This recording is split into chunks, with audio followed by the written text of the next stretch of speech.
Assalamualaikum warahmatullahi wabarakatuh.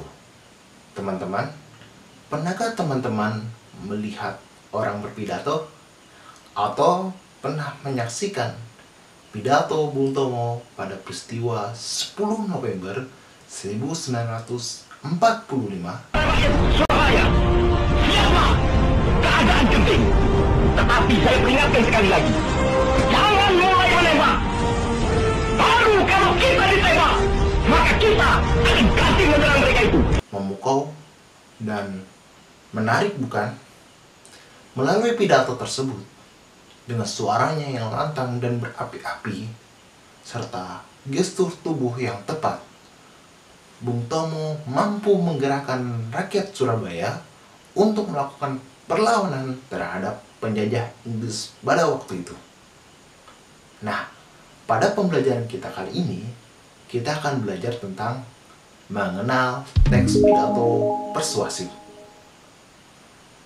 Apa itu teks pidato persuasif?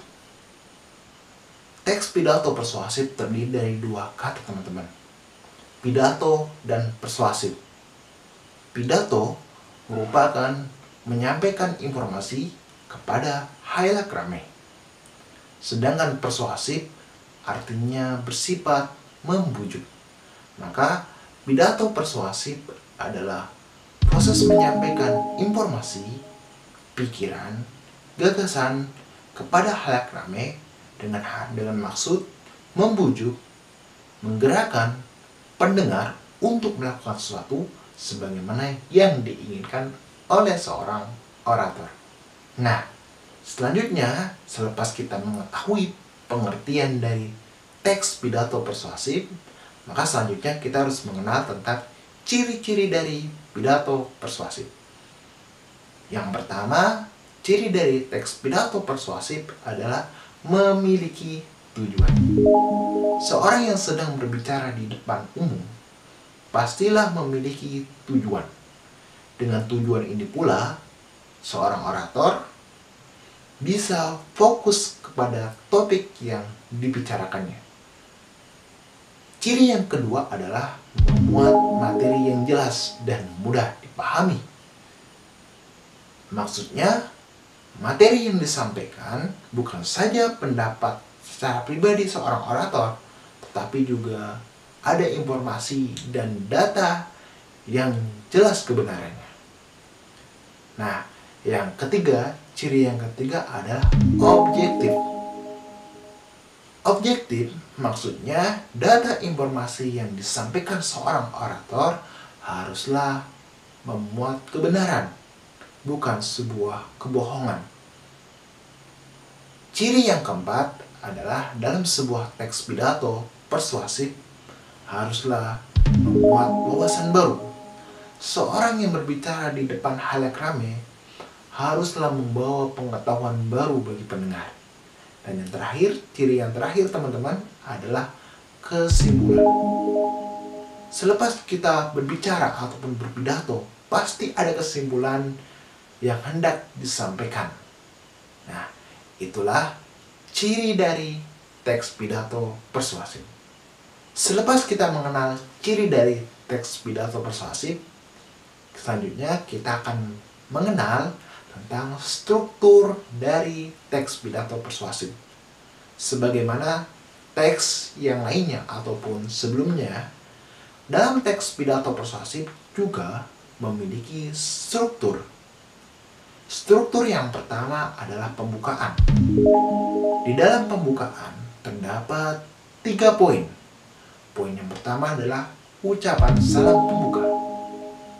Biasanya menggunakan Assalamualaikum warahmatullahi wabarakatuh ataupun salam yang lainnya, selamat pagi, selamat siang, dan lain sebagainya.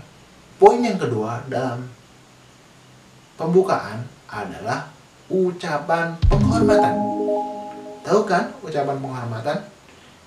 Ya, misalnya teman-teman biasanya menggunakan yang terhormat, yang dihormati, ataupun yang saya hormati, seperti itu. Itu adalah ucapan penghormatan. Nah, poin ketiga yang ada di dalam struktur pembukaan adalah ucapan puji syukur, ucapan syukur kepada Allah Subhanahu wa Ta'ala. Itu adalah struktur pertama, yakni pembukaan yang memuat 3 poin itu. Nah, struktur yang kedua selepas pembukaan adalah isi ataupun inti pidato. Nah, di dalam inti pidato ini memuat rincian ataupun hal-hal topik, hal-hal utama yang hendak disampaikan oleh seorang orator kepada audien ataupun pendengarnya. Nah, di sini pula orator memberikan penjelasan terhadap topik yang disampaikannya. Struktur ketiga selepas tadi ada pembukaan, inti pidato ataupun isi pidato, dan yang terakhir, struktur terakhir adalah penutup. Di dalam penutup terdapat pertama adalah harapan. Harapan dari seorang orator kepada audiennya. Nah, biasanya ini adalah berisikan ajakan juga di sini. Berisikan harapan, ajakan kepada audien agar mengikuti ataupun bisa bersama-sama menjalankan apa yang disampaikan seorang orator. Nah, dalam struktur penutup juga terdapat ucapan permohonan maaf. Ucapan permohonan maaf digunakan sebagai bentuk bahwa kesadaran dari seorang orator bahwa selama berbicara di depan halayak ramai memuat kesalahan-kesalahan yang barangkali luput tidak diketahui oleh seorang orator, maka melalui struktur penutup ini seorang orator menyampaikan permohonan maaf jika selama berbicara di hadapan pendengar, audien melakukan kesalahan. Yang ketiga, poin ketiga di dalam struktur penutup adalah ucapan terima kasih. Terakhir, di poin penutup adalah ucapan salam penutup. Sebagaimana tadi yang di awal pembuka, maka di penutup juga terdapat ucapan salam penutup berupa wassalamualaikum warahmatullahi wabarakatuh. Itu adalah struktur dari teks pidato, teman-teman. Terlepas kita berbicara tentang struktur dari sebuah teks pidato, selanjutnya kita akan membahas tentang jenis cara dalam berpidato. Setidaknya ada 4 metode yang bisa kita pelajari ataupun kita gunakan dalam berpidato. Yang pertama adalah memoriter. Metode memoriter adalah menggunakan konsep hafalan. Jadi teks yang sudah kita tulis ataupun teks pidatonya kita hafal secara penuh. Nah, ketika kita menyampaikan pidato, maka pidato yang kita ucapkan adalah berisikan hafalan-hafalan yang tadi sudah kita coba hafalkan. Metode yang kedua adalah manuskrip ataupun naskah.